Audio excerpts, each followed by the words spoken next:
For thousands of years, the holy lands of the Middle East have run with blood.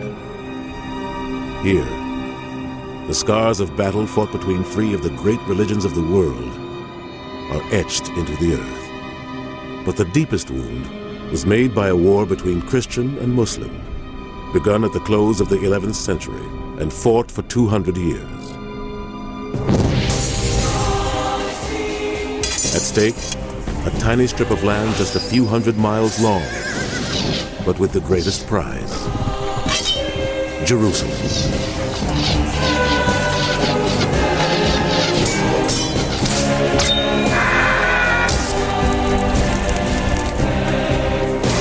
Now this holy war has passed into legend.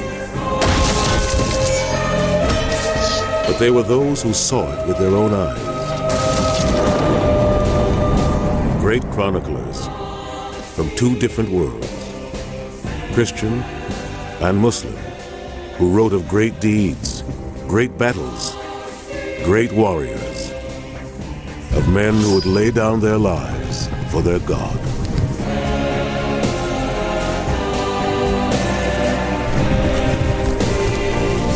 This was the collision of two great faiths, the clash between the Crescent and the Cross. This was the Crusades.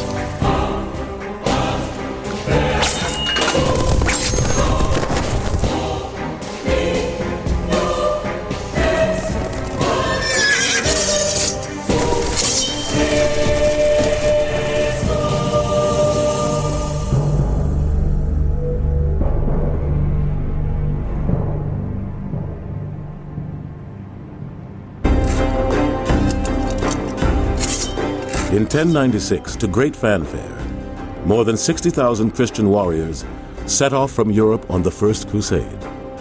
Their goal was Jerusalem.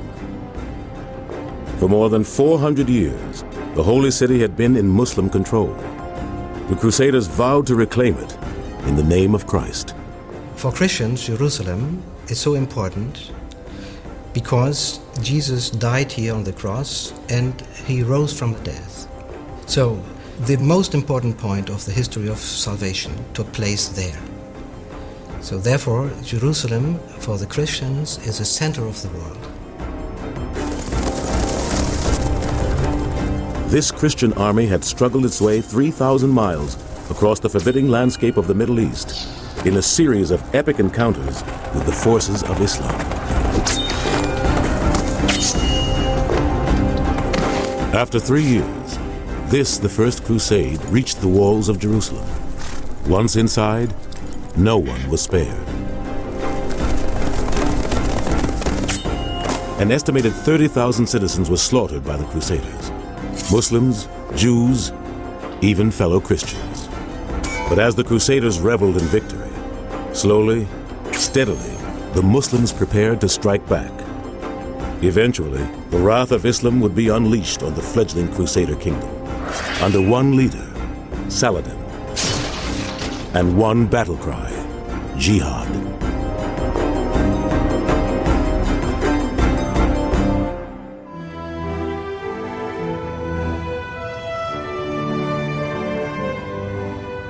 When Jerusalem was taken during the First Crusade, the killings were horrible. The Jews who'd gathered in the temple were burnt. Promises made to Muslims that Muslim women and children would be allowed out free were violated with impunity. To Muslim eyes, two of their holiest shrines were now defiled. The Crusaders stabled their horses in the Al-Aqsa Mosque and at the Dome of the Rock, where the Prophet Muhammad is said to have ascended to heaven. They tore off the Islamic symbols to reconsecrate the mosque as a church. In the heart of Jerusalem, its gleaming new crucifix boasted to the Muslims that this was now a Christian city. They were just stunned and shocked by the violence, the brutality, the killings that were inflicted on them, and what shocked them even more, that this was done in the name of Christianity.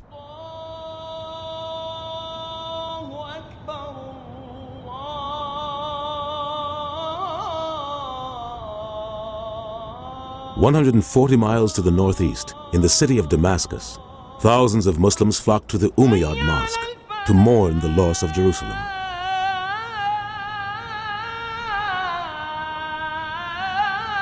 Imagine the scene here when the news arrived from Jerusalem to the Damascene people that Jerusalem was captured, not only captured, but the Muslims and Christians there, fellow Syrians, were massacred in their thousands.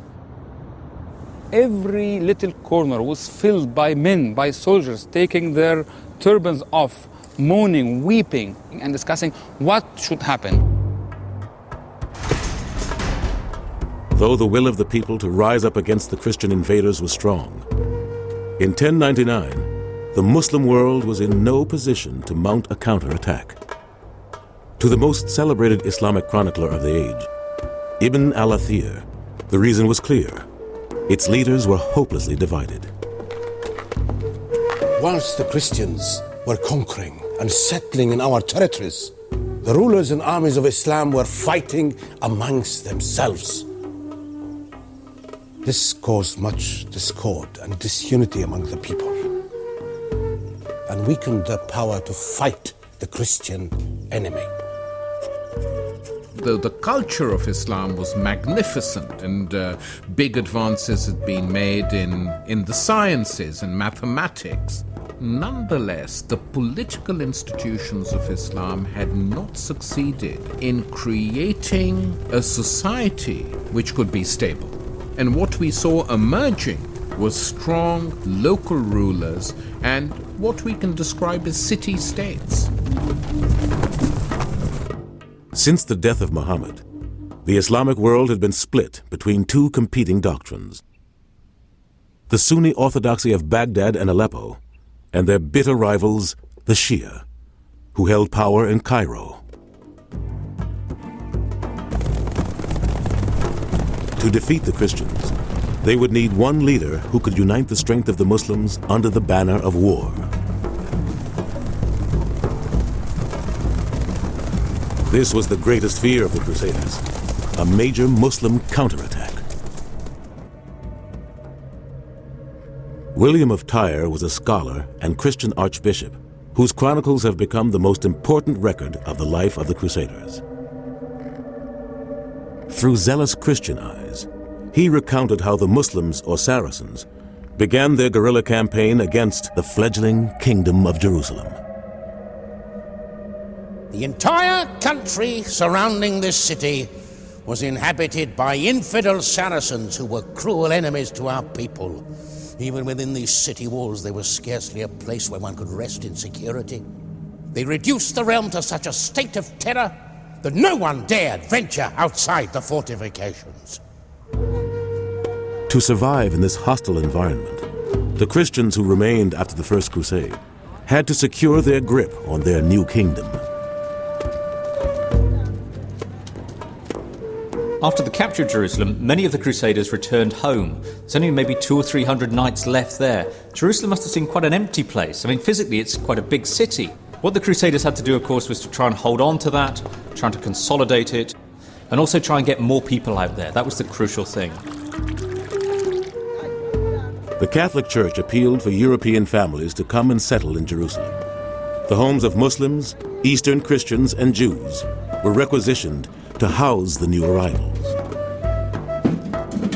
Recruiting tours went around Western Europe, advertising the idea, much as when Americans were told to sort of go west. This was go east, young man. You're going to get good property, good tax deals. You've got a sort of a sense of adventure. The other thing, of course, you'll be living in Christ's patrimony. There's that extra element to it as well. Everybody who is faithful to Christ, he has an inclination to go to the place where Jesus lived, where Mary, his mother, lived, the apostles. And also, because Christianity derives from the Jewish roots, also where the prophets lived. In the aftermath of the First Crusade, Jerusalem blossomed into a thriving spiritual metropolis with a population of around 30,000, about the same size as medieval Paris. What we have after the First Crusade is a series of nails that are hammered into the fabric of the Holy Land.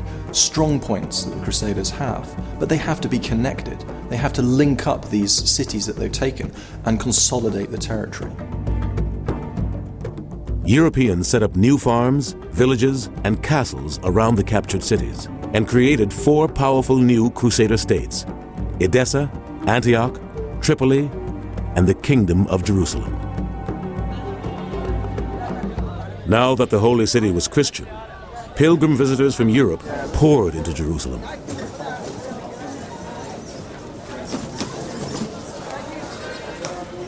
Every year, thousands of them flocked here, determined to walk in Christ's footsteps and to worship at the holy places. Like tourists of today, they needed advice on food, drink, where to stay, healthcare, and they also needed a guidebook. The top attraction in this 12th century guidebook was the Church of the Holy Sepulchre. Rebuilt by the Crusaders to house the key holy sites under one roof, it was a spiritual tourist complex for thousands of faithful visitors.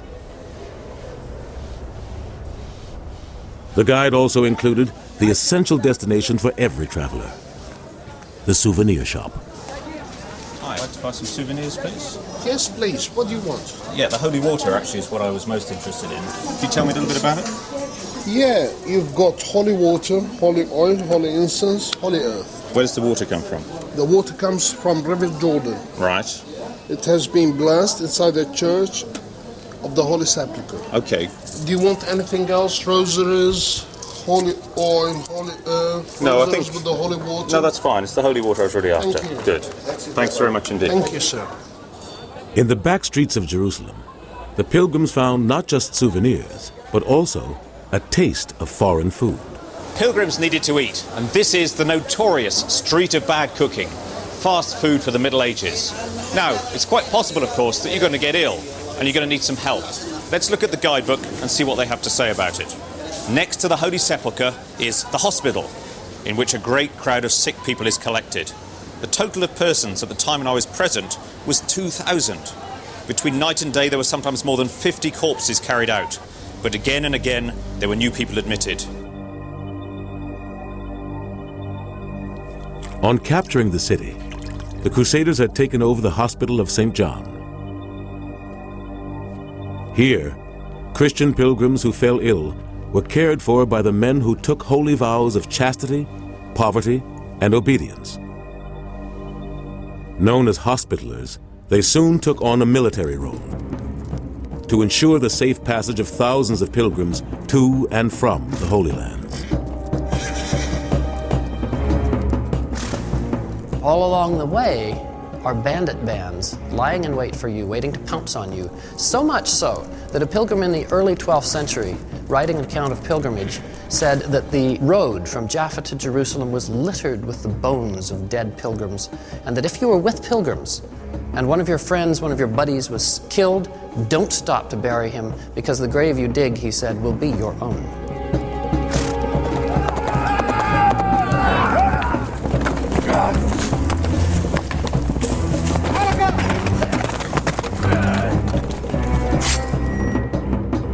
To offer increased protection to these pilgrims, a second holy order had been established. Combining a monastic way of life with the bearing of arms, this brotherhood believed fighting off the infidel was both an act of charity and a way to salvation. They became known as the Knights Templar, taking their name from their headquarters, the ancient site of the Temple of Solomon. Both of these military orders would quickly become for the Muslims the most feared and reviled symbols of the Crusader occupation. They both become immensely powerful as monastic orders and as political forces in the Crusader states. They're able to do this because both the Hospitallers and the Templars develop military strength. They become the elite fighting troops of the Crusader states, and they're essential to the survival of this world. To underpin the defense of their new kingdom, the Templars and the Hospitallers oversaw the construction of a chain of castles. The most magnificent was Crac de Chevalier in modern-day Syria. Stark symbols of authority, these castles declared to the Muslims that the Christians were here to stay. But the Muslims dreamed of fighting back against the Crusaders and returning Jerusalem to their faith. An old Arabic word was being uttered once again. The word for struggle, jihad.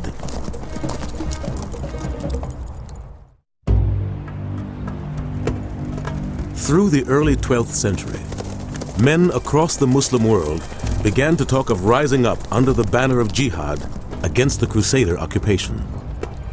The jihad is the key element in the armory of Muslim ideology.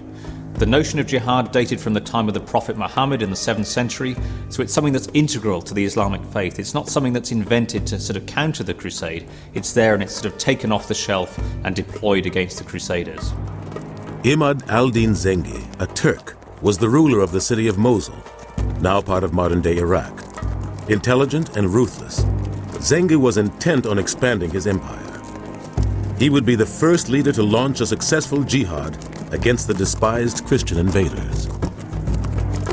For him, it was essential that he defeat and move them out of the Muslim heartland. To do this, he had to unite Syria under his leadership. The mighty citadel of Aleppo is one of the oldest Islamic fortress cities in the world. The Knights of the First Crusade had never dared to attack it. Like most of the Muslim world at the time, it was an independent city-state with its own ruler. Zengi set his sights on this fortress as his new power base, a springboard to topple the Crusaders. With his military strength growing, he offered to protect Aleppo from the Christians. In 1128, an agreement was reached, and Zengi took control of the city. With Mosul and Aleppo, he now controlled northern Syria. Before he came to power, we had no one to impose justice, and the presence of the Christians in our land had made the country into a wilderness. And he made it flower again.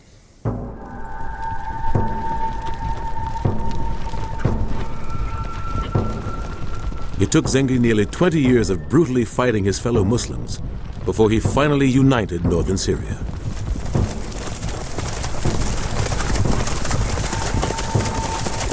His own secretary described him as a lion, some kind of fierce wild cat. I believe the words that he used to describe him were a raging calamity.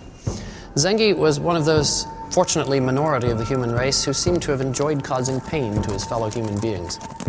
His own troops followed him in terror, it was said, because if he told them not to step on crops on their route of march, and one of them did, he would have him hanged. In 1144, Zengi was now at last ready to let loose his ruthlessness on the crusade. 120 miles from his power base in Aleppo was Edessa, one of the Crusader states. And Zengi had just learned of a golden opportunity to recapture this city. Zengi had always coveted Edessa and looked for a chance to achieve his ambition and take it. Once he heard that the Prince of Edessa was out of the city, it was like a sign from God for him to advance.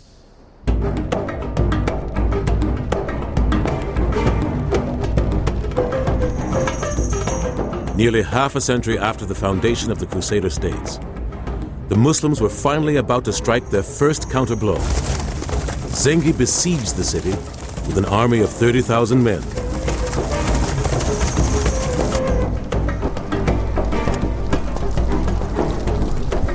The few Crusader knights who remained to protect Edessa were taken by surprise and desperately retreated within the walls.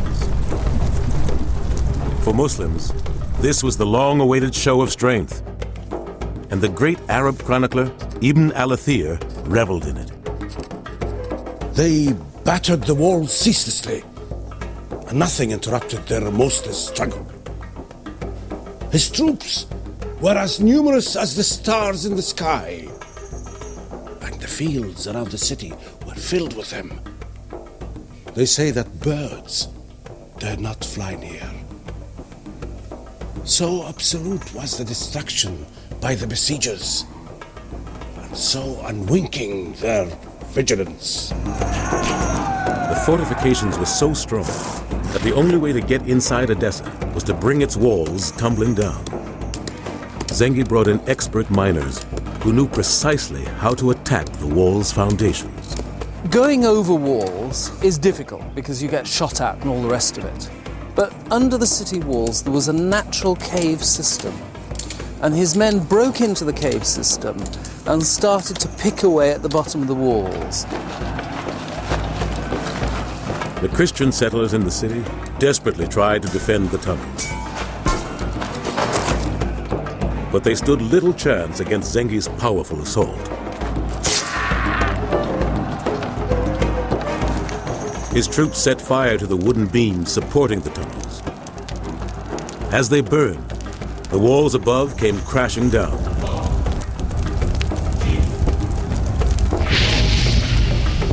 Tunneling is actually very effective, and very quickly Zengi's troops broke into the city.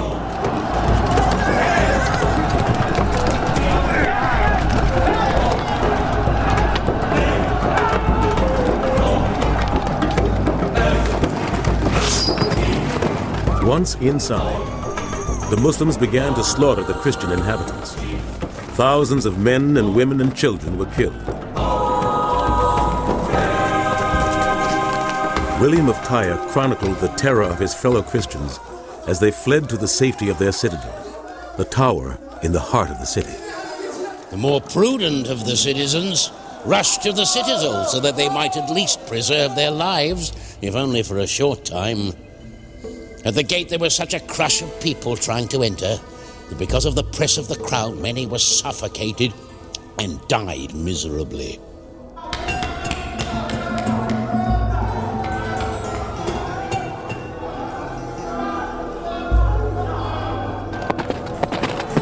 Edessa was now back in the hands of the Muslims, and Zengi, the hero of the Islamic world. The first phase of the jihad, the struggle against the Christian Empire, was won. The taking of Edessa marked an important stage in the taking back of Jerusalem, because what it created was the feeling we can do it. Although Zengi had led his people to victory, he wasn't admired. He remained brutal and feared. He had told one of his slaves that the next morning the slave would be killed for having offended Zengi in some minor way. And the slave, assuming that his life was over anyway, decided to take Zengi with him that night. As the mighty Zengi slumbered amidst his proud army, ringed by his braves with their swords, he perished. Neither riches nor power were of use to him. 2 years after the taking of Edessa, the 59-year-old Zengi was murdered in his bed. The hopes of the Islamic world might have died with him. But there was another willing to take up the challenge. His own son, Nur al-Din, a man who would prove to be a very different leader than his father. Nur al-Din was the son of the brutal Turkish warlord Zengi. He was ready to continue his father's battle, and he set out to unite the Muslim world and restore Jerusalem to Islam. Nur al-Din was a very pious man. Did not like too much play, did not like the way in which the caliphs lived in Baghdad with their opulence and their splendor and their dancing girls and their wines, and said one reason why we have suffered these defeats is because we as a people have become too indulgent. He was highly respected because he never misused his authority and his power. The Christians saw the rise of this new leader as a serious threat to the Crusader kingdoms. His message was simple and direct: unity and jihad. Nur al-Din's vision was very straightforward. Our countries have been occupied by the barbarians, and we have to free them. And the only way to free them, they have waged holy war on us, we will wage a holy war against them.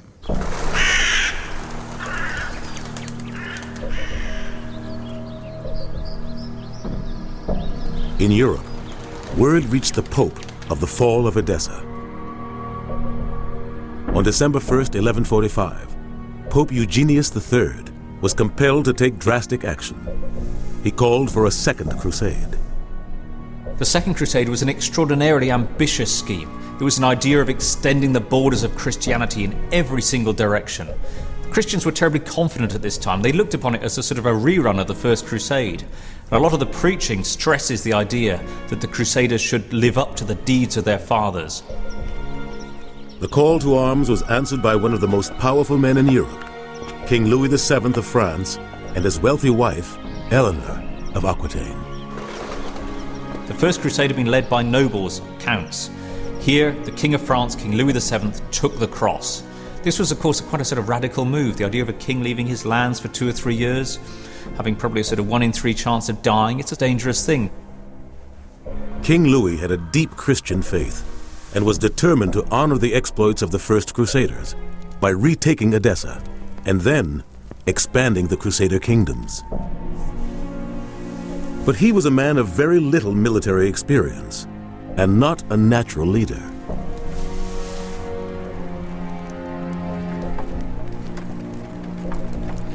In May 1147, he set off on the Second Crusade, leading an army of more than 30,000. At the heart of his fighting force were 300 highly skilled Knights Templar.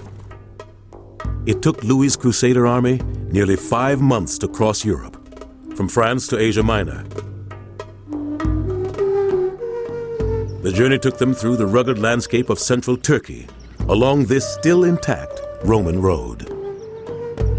The logistical problems of the Second Crusade were pretty frightening, because they decided to move inland through the mountains of southeast Anatolia, through this kind of terrain, in winter. Now that's a very bad time of the year to be moving. Very little food in the countryside. We know that they were almost entirely dependent on what they could carry. Many of the roads they were on high mountains like these in the background, narrow terraces, animals are falling off, men desperate to keep the food. But logistical problems weren't the only challenges the Crusaders faced. The route took them through Turkish land, where they were in constant fear of attack by the local Muslim forces. You've got to think, although this is mountainous terrain, there's plenty of open land. Over here, the Turks would be hovering, ready to pounce on any sign of weakness. The strength of the army lies in its compact, tight formation. By now it was winter, and harsh weather conditions caused the Crusaders to lose their tight formation. The heavily armed vanguard became separated from the main body, and the slow wagon train led by Louis and Eleanor was left behind and exposed. It was just the opportunity the Turks needed. Christian historian William of Tyre interpreted what happened next as a punishment from God. In battle array, they fell upon our forces.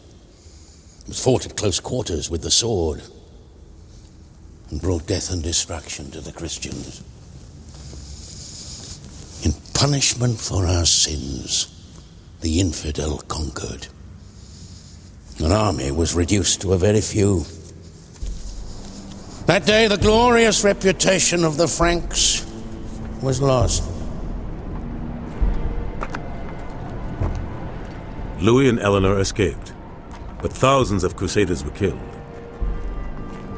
To restore discipline, the humiliated Louis surrendered control of the march to the Templars.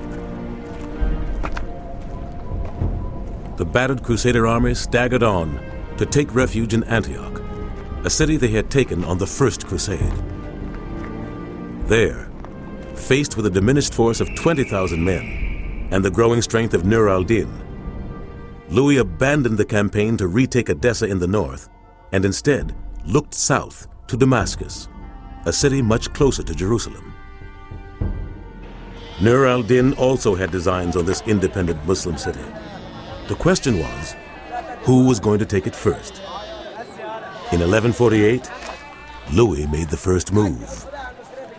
The attack on Damascus can be seen as a preemptive strike against Nur ad-Din. He ruled Aleppo. If he was to take Damascus to the south, it would be the first time a Muslim had governed these two key cities.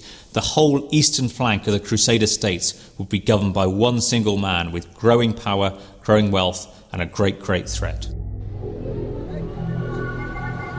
While in the past, Damascus had been an ally of the Crusaders, it had recently become hostile. The people of Damascus got really terrified because no one else before came that close to the city walls. The Damascenes simply, like any other inhabitants, trying to defend their homes, trying to defend their families, trying to defend their habitats, their livelihood. The Damascenes could have called on the ruler of Aleppo, Nur al-Din, to rescue them, but that would mean surrendering their independence. They were determined to defend their city themselves. They were really defending Islam against the Crusaders, against the Frankish army, and they were really looking to die, to go to heaven, according to their beliefs. If there was one man who embodied their spirit of defiance, it was 71-year-old lawyer al-Findalawi. His story has become part of the folklore of Damascus.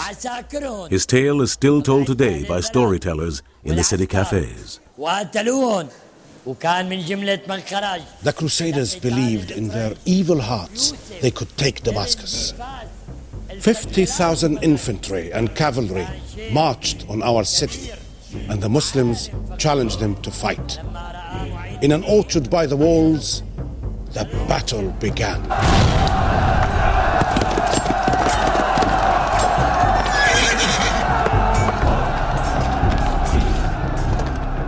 Al-Findalawi, the old lawyer, was determined to fight the infidel.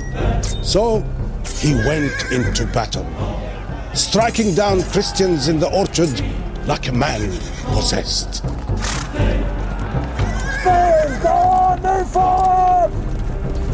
He said, "I have offered myself for sale, and God has bought me."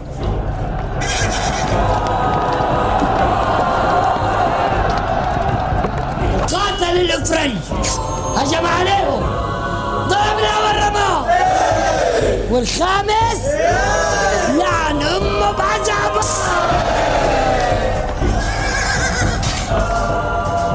But through the night, the townspeople became demoralized by the horror of the fighting.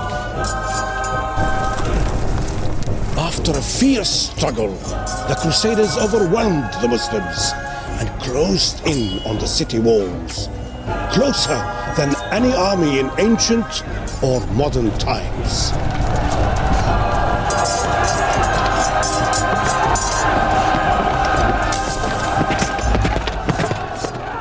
رأى الفندلاوي بالمنام. Hello. Al-Findalawi continued to fight bravely and refused to withdraw in obedience to God Almighty. But alas, he fell in battle, a martyr for the faith.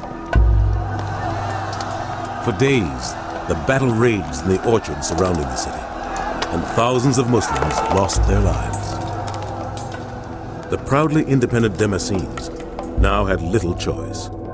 They sent word to Nur al-Din, pleading for him to send his army. It was just the news Nur al-Din had been waiting for, but it left Louis with a crucial decision: to stay and fight a growing Muslim opposition, or to retreat. If they withdrew from Damascus, they felt they would be shamed. If they stayed and fought, they might be defeated. So what they actually did was the worst of all worlds. They shifted their siege from one side of the city to the other, and then decided they had to retreat anyway. This was military incompetence.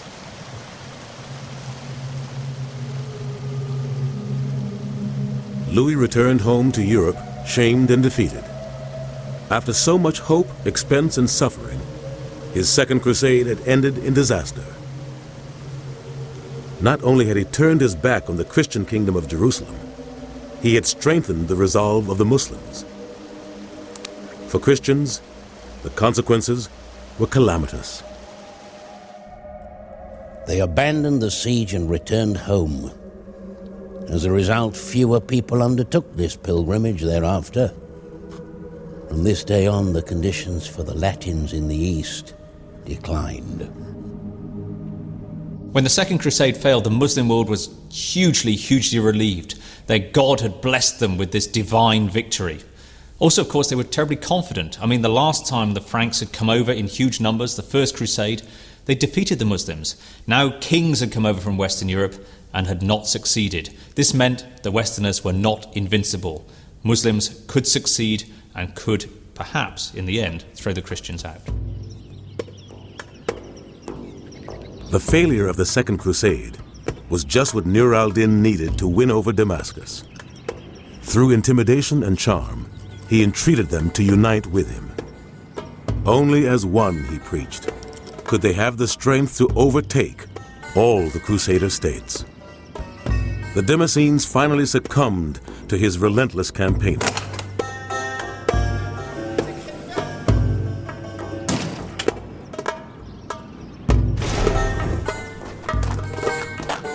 In April 1154, they invited him to enter the city. People rejoiced at the prospects of good times ahead. Rich and poor, peasant and artisan, they all offered their prayers to grant the Emir a longer life and victory over the Christians. They were throwing rice, petals, flowers, people really shouting, hooraying him and praising his courage, and really they were happy.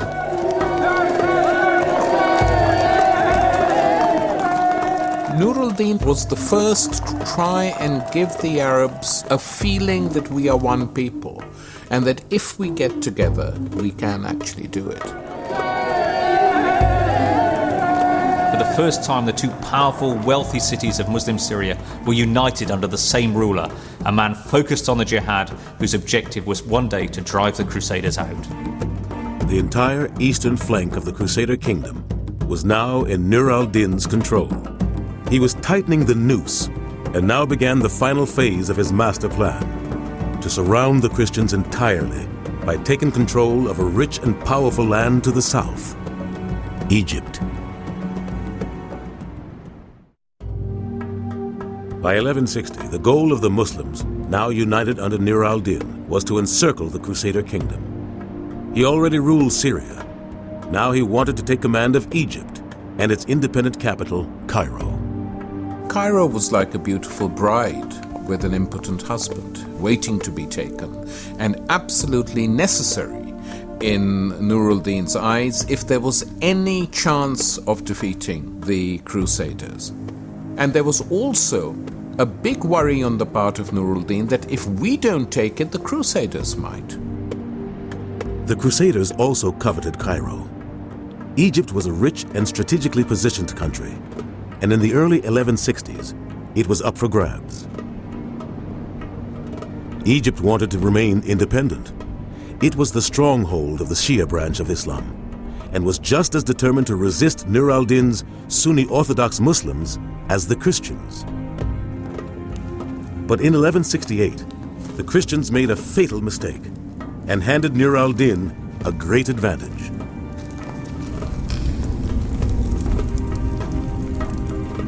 The Crusaders perpetrated a brutal massacre of Shia Muslims in an Egyptian town near Cairo.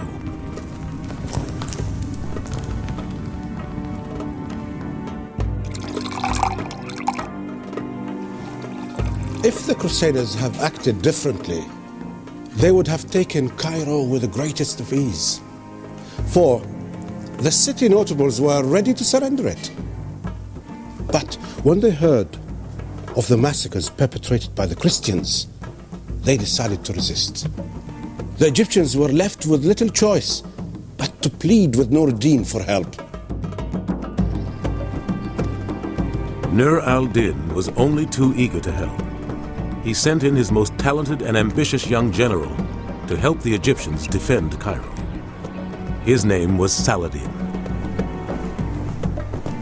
To the Muslim world, Saladin is a legend. His heroic reputation was carefully crafted by one man, his close friend and confidant, Baha al-Din. أشهد أن لا إله إلا الله وأشهد أن محمد. Baha al-Din was close to and a great admirer of Saladin. Sallallahu alayhi wa sallam. I bore witness to the genuineness of the rare stories told about the noble hero, Saladin. Like a medieval spin doctor, he put a gloss on the great deeds of his master.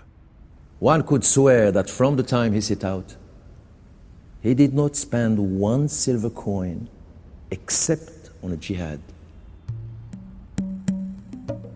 Saladin shared his master Nur al-Din's ambition to control both Syria and Egypt and drive out the Crusaders, but under his own leadership.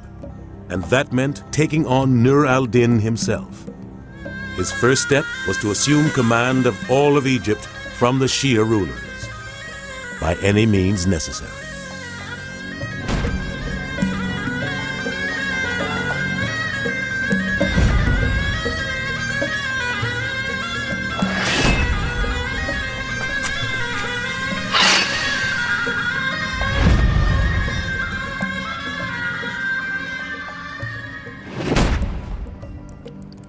The fact that some people who were in Saladin's way, in his path to power, conveniently died at appropriate moments, has led other people to suggest at the time and since that Saladin had something to do with those convenient demises.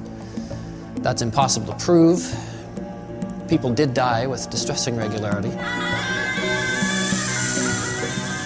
By the end of 1169, with all his rivals conveniently out of the way, Saladin was now the unchallenged ruler of Egypt, controlling as much territory as his mentor, Nur al-Din.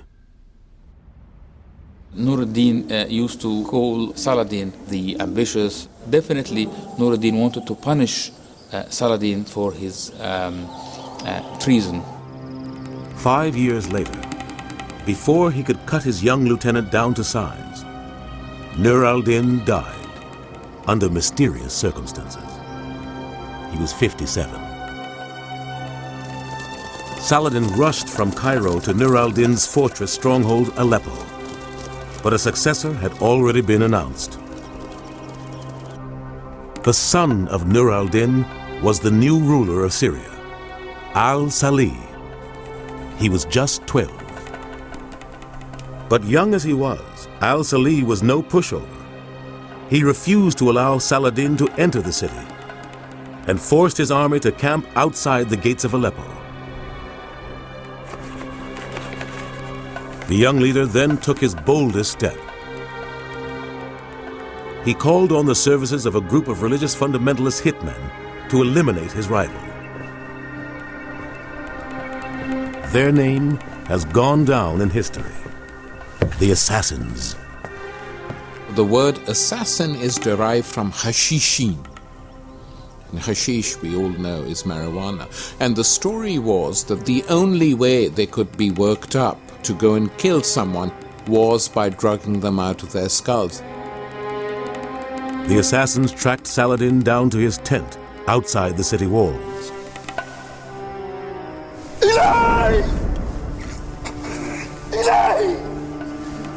They got through his guards, killing one of them. Saladin was lucky to escape with only a flesh wound. The assassination of Saladin would have been a tremendous blow to the cause. And when the assassin actually got into his tent, it must have created total panic. You can just imagine it. A year passed before Saladin returned, determined to capture Aleppo. This time he was taking no chances. He ringed his quarters with guards and even scattered chalk dust and cinders around the tent to detect footprints. Still, despite the security, the assassins struck again, in a curious and disturbing way. By his pillow, they left a present, some pastries, and with them a death note warning Saladin to retreat, or next time they would succeed in assassinating him. Saladin fled Aleppo again. It was 7 years before Saladin's fortunes changed. In 1181, his rival, al-Salih, now 19 years old, died, like his father and grandfather before him, another victim to die in uncertain circumstances. I have no problems in believing that Saladin was ruthless. What's the problem? I mean, in order to survive in that world, you had to be. Whether he was responsible for the killing of Nur al-Din's son, one doesn't know. Syria and Egypt now belonged to Saladin. 80 years of Muslim disunity were over. Now he has encircled the Crusader states. He is threatening to strangle them into oblivion. And I think what we can see happening as far as the Crusaders are concerned is a real heightening of the temperature, a heightening of the level of threat, and an awareness that really things are moving inexorably towards some kind of serious confrontation. Having fought and bullied the Muslim world into a coalition, Saladin would now have to deliver a knockout blow against the Christians of the Holy Land.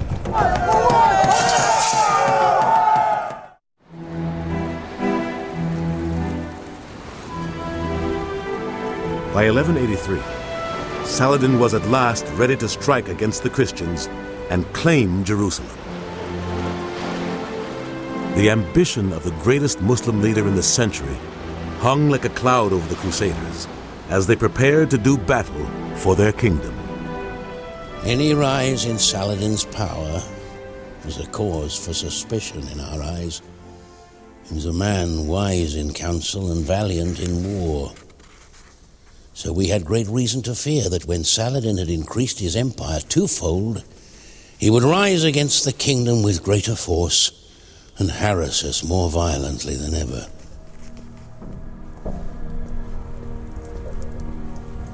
While the Muslims were unified, the Christians in Jerusalem were at their weakest. They were led by Baldwin IV, a king who from an early age had been crippled by disease.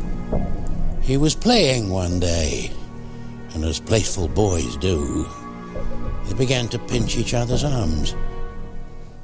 The other boys gave evidence of pain. But Baldwin felt nothing. As he began to reach years of maturity, it became apparent that he was suffering from the terrible disease of leprosy. Impossible to refrain from tears when speaking of this great misfortune. Day by day, his condition grew worse. Baldwin became so ill, it was clear he could no longer rule his kingdom. In the autumn of 1183, from his sickbed, he appointed his brother-in-law, Guy of Lusignan, as regent of the realm. Many thought Guy too weak to rule, but he was determined to prove his leadership by taking on the might of Saladin. He would be helped by an ally at court, a brutal prince with a deep hatred of Saladin, Reynald of Chatillon. It was Reynald who would trigger the long-awaited war. For 4 decades, Christians had respected the rights of Muslims to pass through their territory on trade routes between Egypt and Syria. But in January 1187, Reynald broke the truce.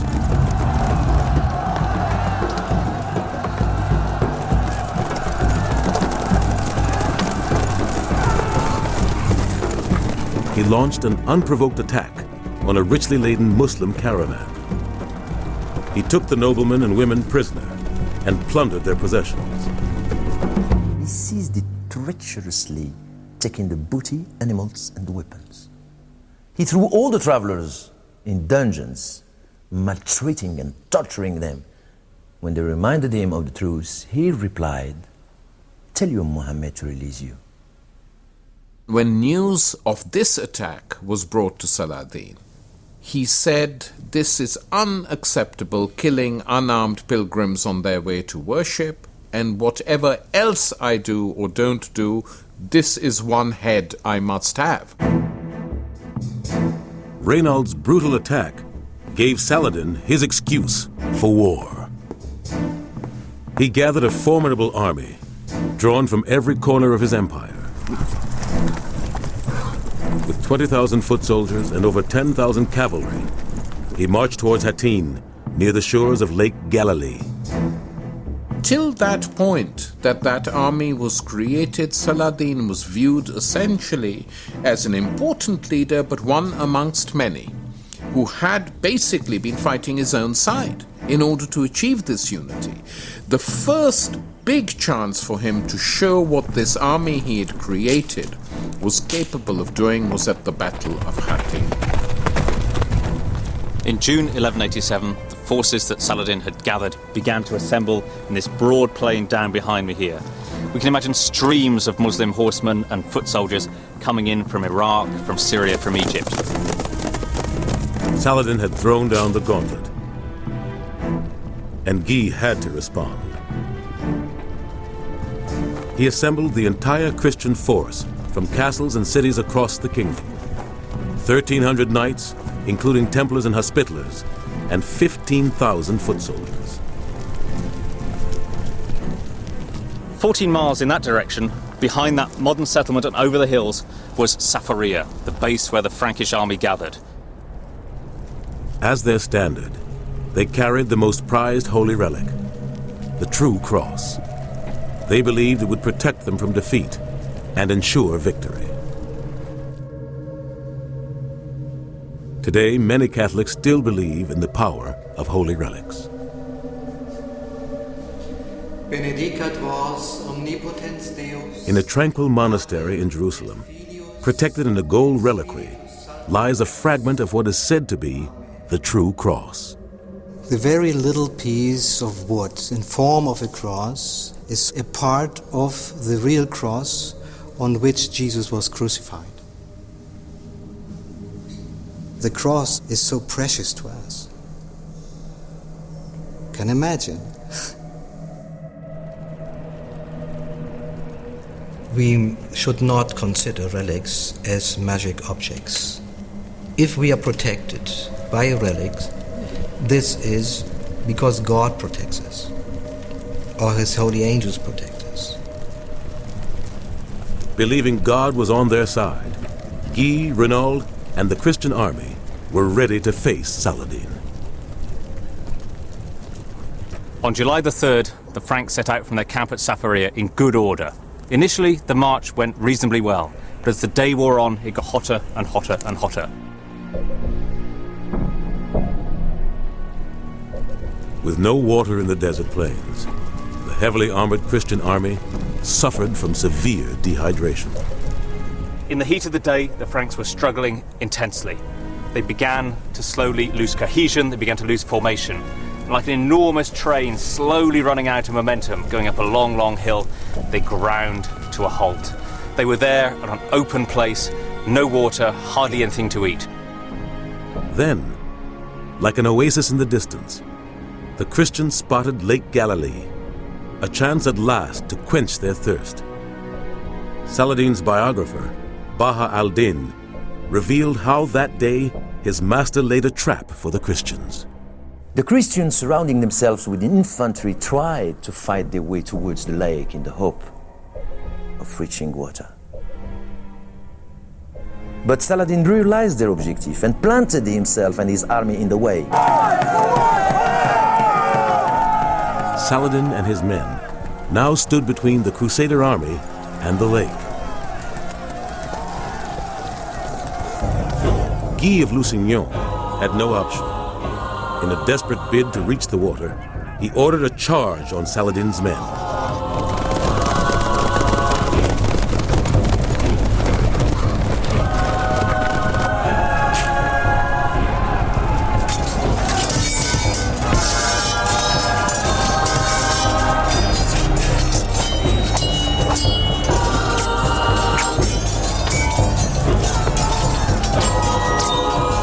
Weakened Crusader knights were no match for Saladin's highly disciplined army. Charge after charge was repelled by the Muslims.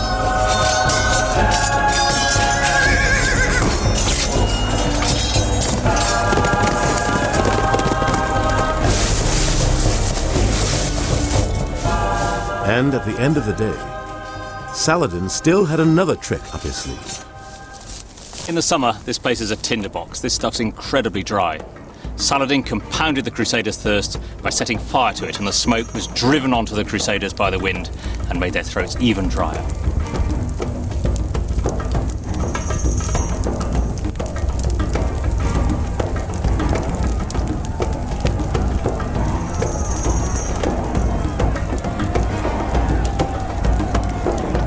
The Muslim soldiers piled on the misery, creating a terrible constant noise. Drums, cymbals, chanting, to inflict fear and foreboding on the Crusader army. It must have been an awful experience to be stuck out in the open, knowing that really the following day you were likely to meet your death. On the morning of July 4th, the Christians who remained prepared to make a final stand. The foot soldiers saw here the horns of Hattin, an old Iron Age fort where they thought they could be safe.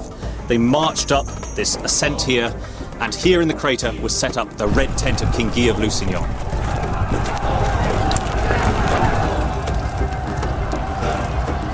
You can imagine here in this crater very evocative scenes.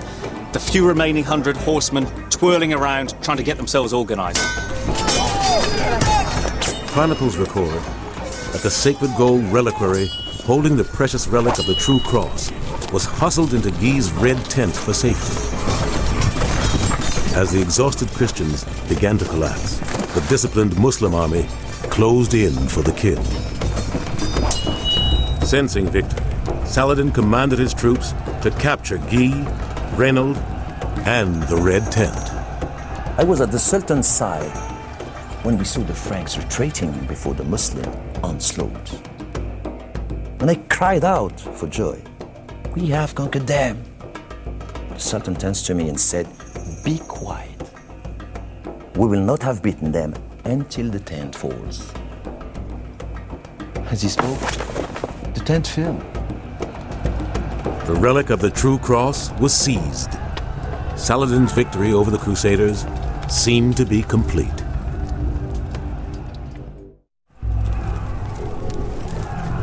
July 1187. The Battle of Hattin was over.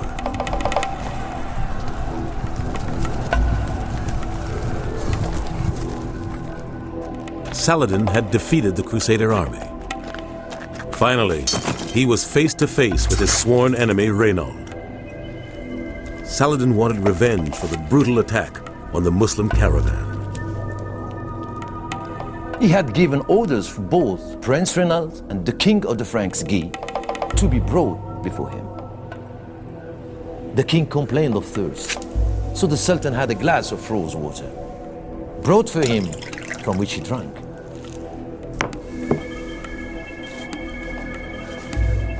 And then he passed it on to Reynold. The Sultan cried out at the king, "This godless man did not have my permission to drink and will not save his life that way." And with one hand, cut off Reynold's head.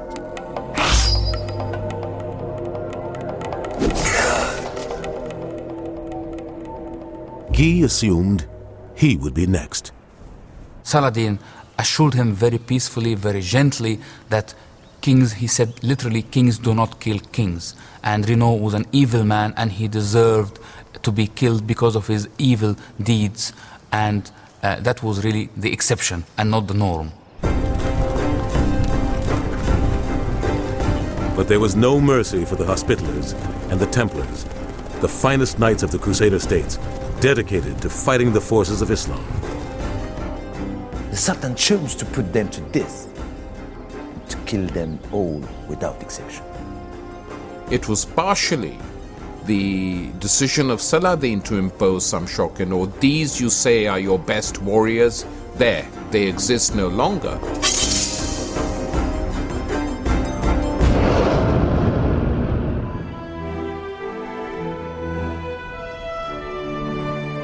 Losing the Battle of Hattin was a catastrophe for the Crusader states in the Holy Land. Guy and the Kingdom of Jerusalem had lost almost everything. They had stripped almost every castle, almost every city of its defenders. They had, as it were, gathered up all their dice in their hand and thrown it, and they had all turned up wrong.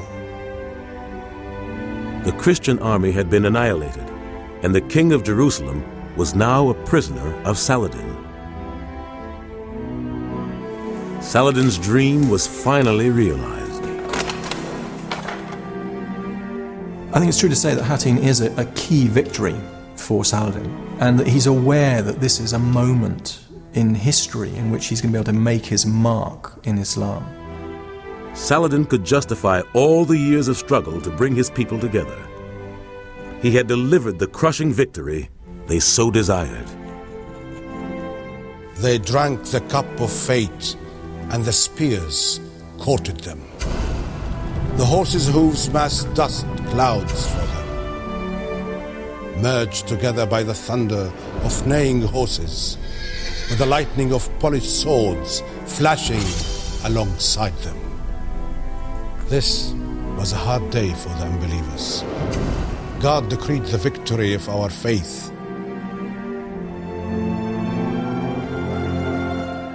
The captured gold reliquary containing the fragment of the true cross was paraded through the streets of Damascus, a final insult to the Christians. In fact, the Christian defeat had been foretold 2 years earlier by their official chronicler, William of Tyre. Wearied by the sad disasters which are occurring in the kingdom so frequently, indeed, almost continually, I have resolved to abandon the pen and commit to the silence of the tomb the chronicle of events which we had undertaken to write for posterity.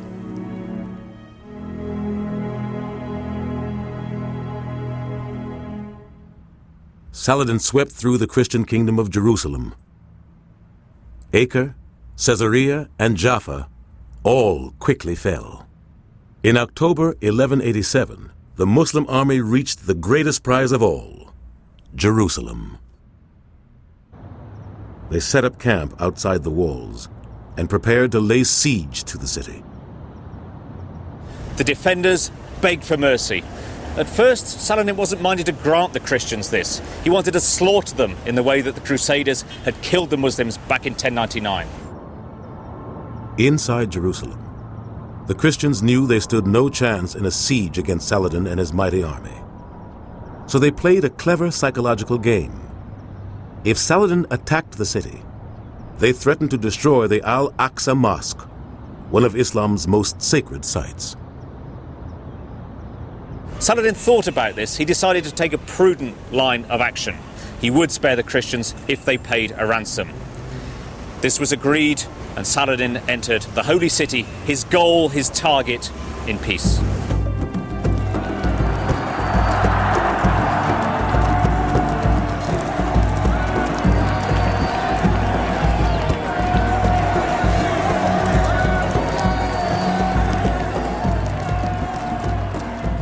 For our Lord Saladin, this was a great victory.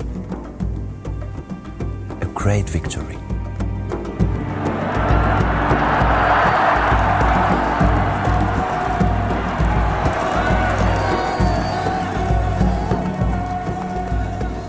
The reason he is hero worshipped in the Arab world is that he was the one who took back Jerusalem, made it an open city once again for believers of the book, and transformed the fortunes of that world.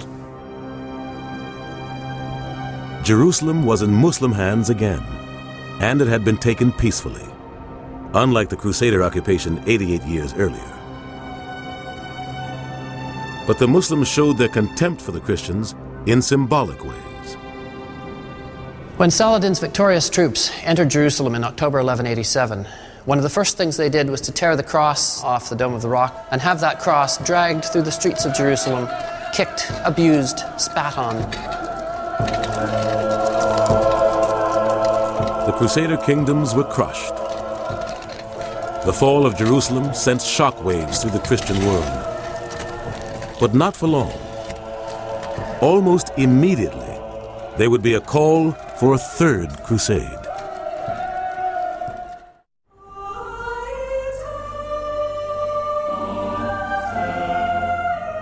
the shocking news of the Crusaders' defeat at Hattin in 1187, and especially the loss of Jerusalem, reverberated throughout the West.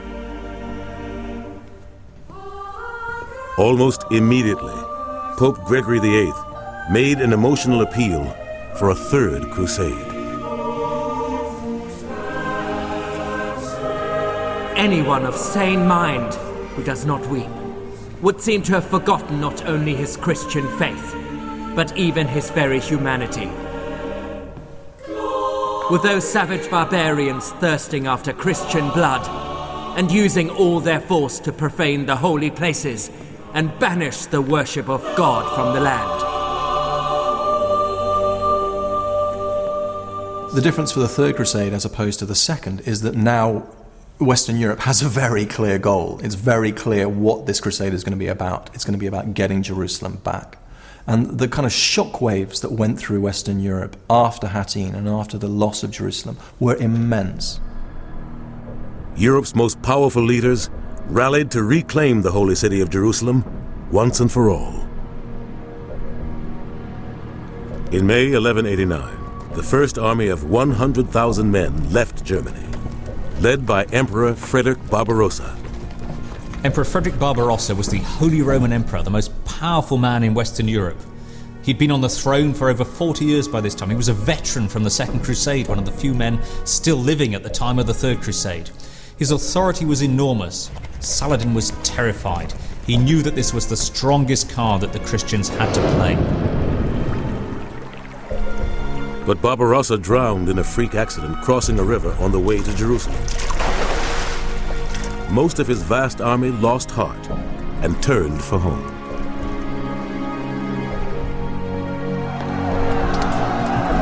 This left the newly crowned King of England at the head of the largest Crusader army, the 33-year-old Richard I. In our mind, we think of him as one of the greatest kings of England, one of the mythical kings of the English past. In reality, he probably thought of himself far more as what we might think of today as a Frenchman, because his key lands were in what we'd now think of as France, and the Angevin Empire, which held England and large parts of the continent, stretched throughout what we'd now think of as the French world. Richard I was the son of Eleanor of Aquitaine, and already an experienced general. He'd spent most of his life fighting in Europe, and knew that success in battle required a full war chest. He's very aware that crusading costs money, and that if he wants to prosecute a successful crusade, and he wants to achieve his goals, he's got to have the financial backing necessary. To do this, he's prepared to literally take money anywhere he can get it. A new tax, called the Saladin Tithe, had been levied to finance this third crusade. In addition, Richard sold everything he owned, castles, towns, and lordships, to ensure he could buy the very best military hardware. It was said he would have sold London if he could have. He was determined not to repeat the fiasco of the Second Crusade. His was to be the best organized and most highly equipped campaign ever. After 14 months of preparation, Richard set off to the Holy Land on the Third Crusade. Meanwhile, confident in his power, Saladin decided to release his prisoner Guy of Lusignan. He believed the deposed Christian king was no longer a threat. The Sultan had undertaken to release King Guy. He stipulated that the king should not draw sword against him ever again, and he would be his servant forever. But the king broke faith, and God cursed him. But Guy, breaking his pledge to Saladin, gathered his remaining forces and set out to redeem himself and rebuild his kingdom. He was a man who'd been humiliated. He was shamed in the eyes of Christendom. He was the man who'd lost the holy city of Jerusalem. In order to get his reputation back, he had to do something spectacular. And he settled upon a very, very bold idea indeed. Here we see the city of Acre. It was the most important port in the Levant. It could be the base of a new, wealthy kingdom. Guy was a king without a kingdom. He needed to start somewhere. The fortified port of Acre had fallen to Saladin's forces soon after the loss of Jerusalem. Now, with his army of 400 knights and 7,000 foot soldiers, Guy was determined to take it back. We can actually see some of the area that he attacked here looking at this map. We have down here the Tower of Flies, which you can see out there in the harbour, and stretched along there are the sea walls. And this really is the medieval city that Guy had chosen to besiege. He set his troops up in a ring around here, and that was where he entrenched his men and dug in.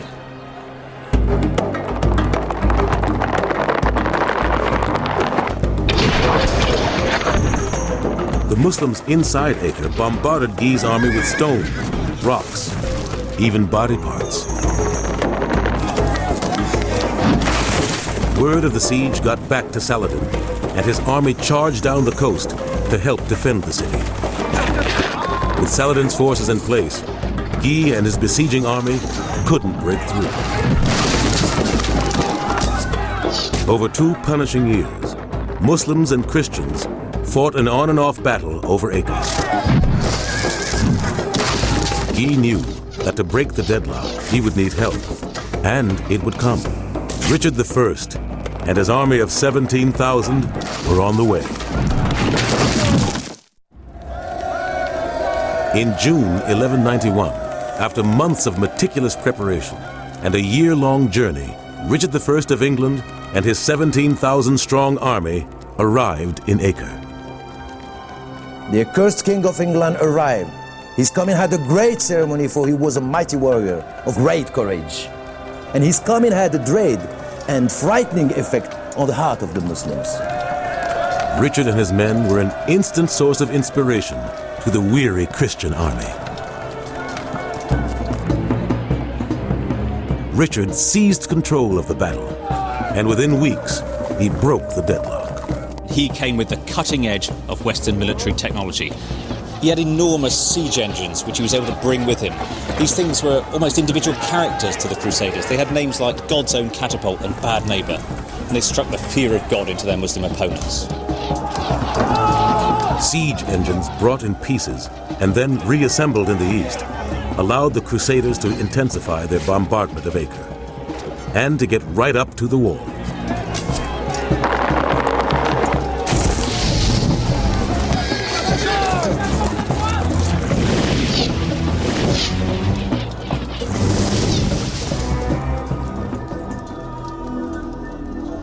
But the chronicles reveal how Saladin managed to counterattack these huge towers.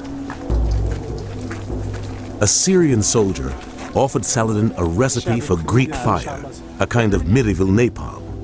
Made from crude oil and sticky wood resin, it was devastating, burning to a cinder anything or anyone in its path. This is actually very difficult stuff to make, and the key component is naphtha, because naphtha provides sticky fire. That is fire which will not merely splash all over something, that's not too difficult, but will stick to it and hold and set it afire. Volley after volley of Greek fire rained onto the Crusader army.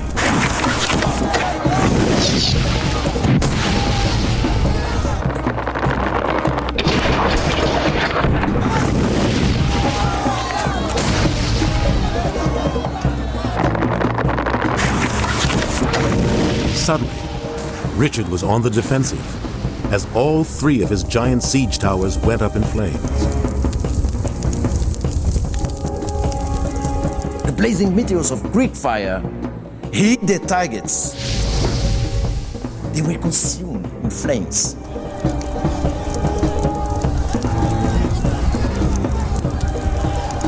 Deprived of his great war machines, Richard desperately needed a new strategy.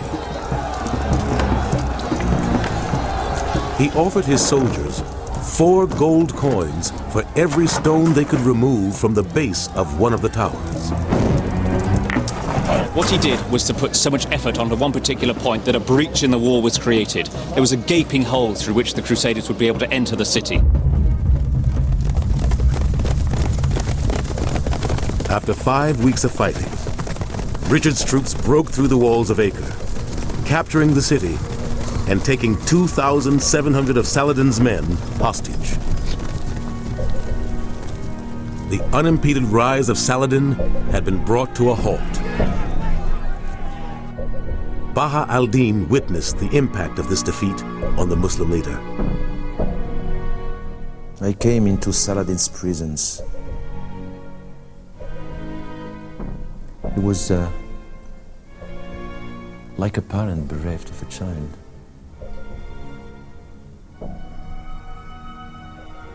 I offered him what comfort I could and exhorted him to think of his duty to Palestine and Jerusalem, and to save the Muslims left in the city. Acre was a great victory for the Crusaders and for Richard. His courage in battle gained him fame throughout the Christian world, and with it, a new name: Richard the Lionheart. The Third Crusade could now advance to Jerusalem to recapture the Holy City. But first, Richard had to deal with the thousands of hostages. He issued an ultimatum to Saladin. The men would be released in return for a ransom of 200,000 gold pieces and the return of the relic of the True Cross. Negotiations dragged on, and Richard the Lionhearted began to conclude, probably correctly, that Saladin was using those hostages as a way to drag out the negotiations and wear down the Franks. Richard became increasingly frustrated, and eventually he did something that some people have considered a war crime, and that he was criticized for at the time. Richard's actions that day at Acre have gone down in history as one of the most ruthless episodes throughout all the Crusades. The enemy brought out the prisoners for whom God had decreed martyrdom. With the sword, they killed them in cool blood.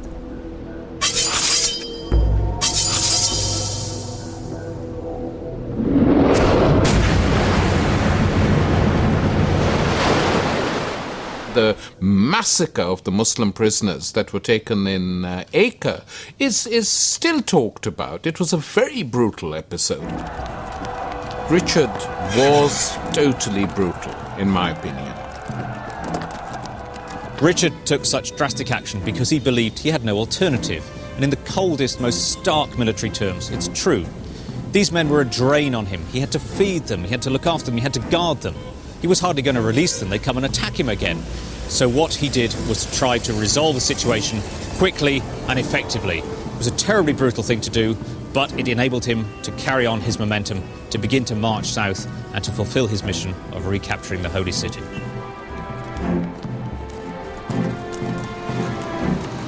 The triumphant Crusader force of 12,000 men left Acre in August 1191 and marched south toward their final goal, Jerusalem.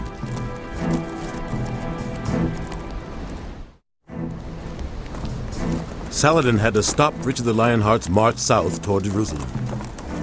If not, he risked losing the Holy City and his grip on the Muslim world. When the Crusaders left Acre, they were in super confident mood. They were convinced that they would be able to defeat the Muslims. They set out in a very, very particular formation. Inland were the foot soldiers with their vital role of protecting the heavy cavalry. The cavalry themselves were lined up with the Templars at the front and the Hospitallers at the back, the strongest men to protect the most vulnerable parts of the march. Then, between the cavalry and the sea, came the baggage train, the weakest, the slowest, the most difficult bit to defend. Then finally, out to sea there came the Crusader fleet, essential to keep the army supplied. This was a textbook march. The Third Crusade had become a war of wills between two great men, Richard and Saladin. Both were warriors, diplomats, and strategists of the highest order. Saladin was determined to draw the Crusaders into battle. He bombarded them constantly, but Richard was unstoppable. And what he demonstrates in this period is enormous charisma as a military leader and enormous discipline. He shows himself to be able to keep his troops marching, even as they're being peppered by arrows. We hear about people having 10 arrows sticking out of them and still staying in formation, still marching. This completely wrecks Saladin's plan to pick off the Crusaders as they're making this march. And it's this discipline that shows Richard was a true military genius. Richard's army survived the onslaught by Saladin and reached the Crusader town of Jaffa in September 1191. A month later, he left the coast and rode inland towards Jerusalem. Richard was now tantalizingly close to the holy city. But then he made a monumental and startling decision that shocked his army to the core, and has been debated by historians ever since. It was 45 miles from Jaffa to Jerusalem, yet Richard stopped a few miles short of the holy city. He'd come to realise that if the Crusaders captured it, they would not be able to hold on to it. The masses in the army were furious. They'd come to free the holy city. They couldn't countenance not attacking it. Richard overruled them, turned them round, and went back to the coast.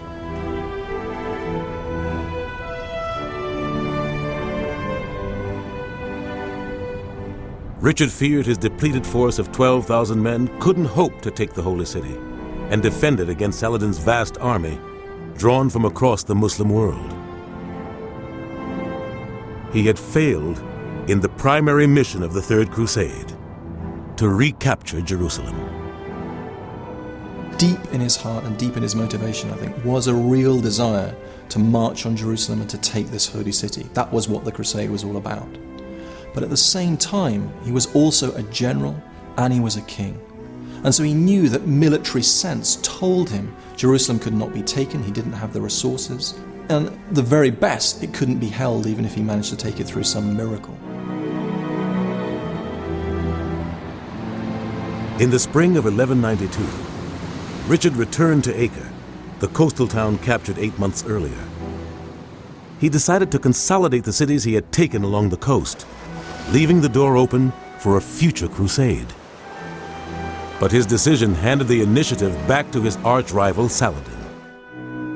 No longer forced to protect Jerusalem, Saladin launched a lightning attack on the coastal town of Jaffa, next to modern-day Tel Aviv. Here at Jaffa, Saladin tried to break the Christian stranglehold on the coast. He sent a group of men in and they besieged the city. Very quickly, they got in and only the citadel resisted. The garrison was desperate. They sent an appeal up to Richard, who was way up the coast at Acre. Richard reacted immediately. He gathered a tiny force of only 55 knights and crossbowmen and sailed down the coast to Jaffa. On the beach just in front of the town, Richard would display his inspired military leadership.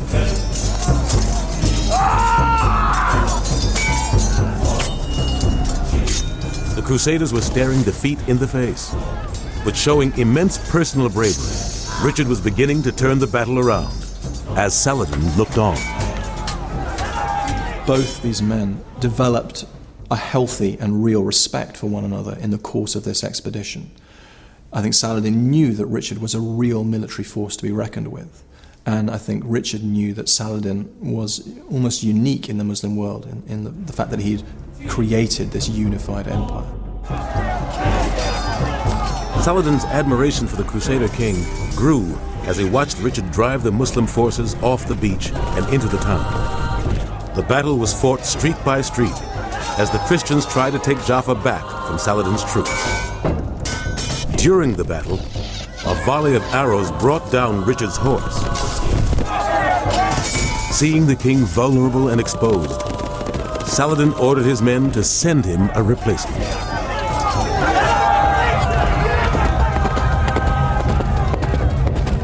As the battle wore on, both sides were overcome by exhaustion and fatigue. But ultimately, Richard's highly disciplined and organized army proved too much for Saladin's men, and they retreated.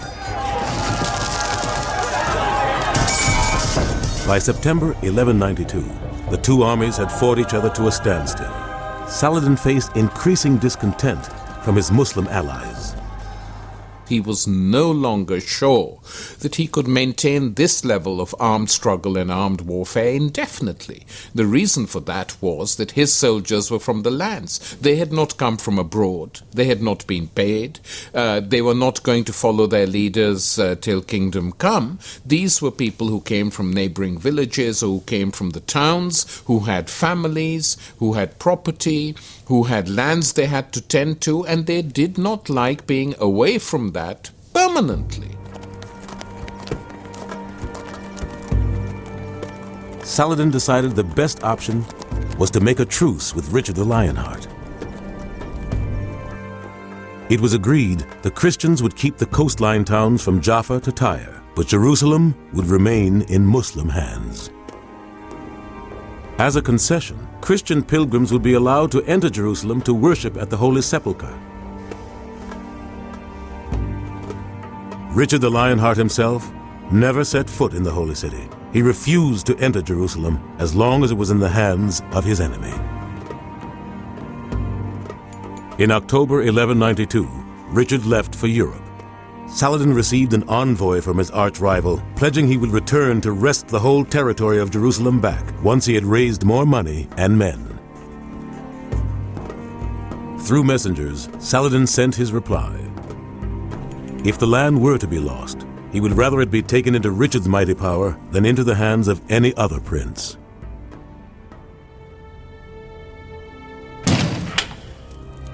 Just 6 months later, in March 1193, Saladin was dead at the age of 56, worn out by more than 5 years of relentless marching, sieges, and battle. His loyal friend Baha al-Din recalled the sad day. I arrived when he was already dead and transported to God's favor and the seat of his grace.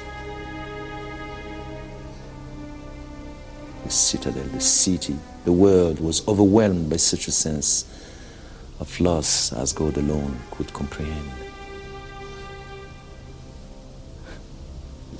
Each man's grief, sorrows, tears, and cries for help kept him from looking at anyone else. بارك الله في خليفته ولا حول ولا قوة إلا بالله العلي العظيم. أشهد أن لا إله إلا الله. أشهد أن I think Saladin's legacy was that he was the man who captured back Jerusalem. Capturing it really fulfilled many aspirations among the Muslims of the Middle East. But for Richard the Lionheart, there was bitter irony in Saladin's death, so soon after he left the Holy Land. Had Richard stayed just over that one last winter, his chief enemy would have gone. The Muslim world fragmented. There was a real succession struggle after Saladin's death. Richard would have been perfectly placed to exploit that. Richard the Lionheart never returned to the Holy Land. He died in 1199 from an arrow wound he received while fighting in Europe. Crusades would be periodically launched over the next 100 years, but the enthusiasm for reclaiming the Holy Land eventually began to wane.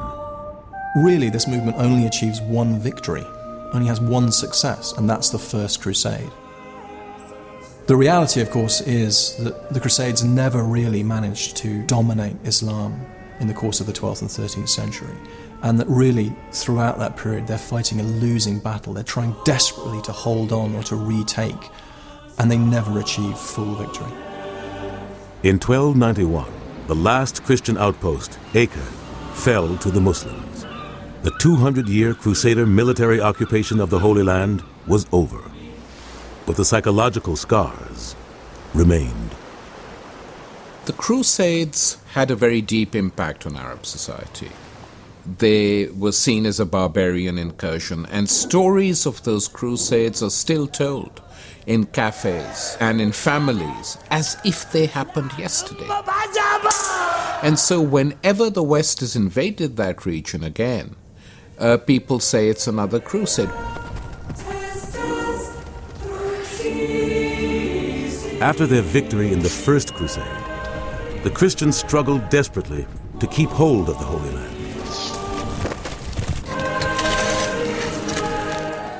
Yet in the end, Saladin's capture of Jerusalem in 1187 was the death knell to the Christian cause.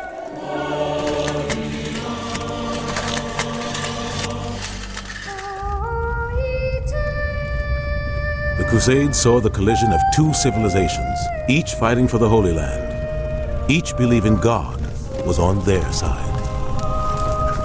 The blood spilled on both sides redefined relations between Christians and Muslims forever. That epic clash almost 1,000 years ago of two ideals, crusade and jihad, still casts its shadow to this day.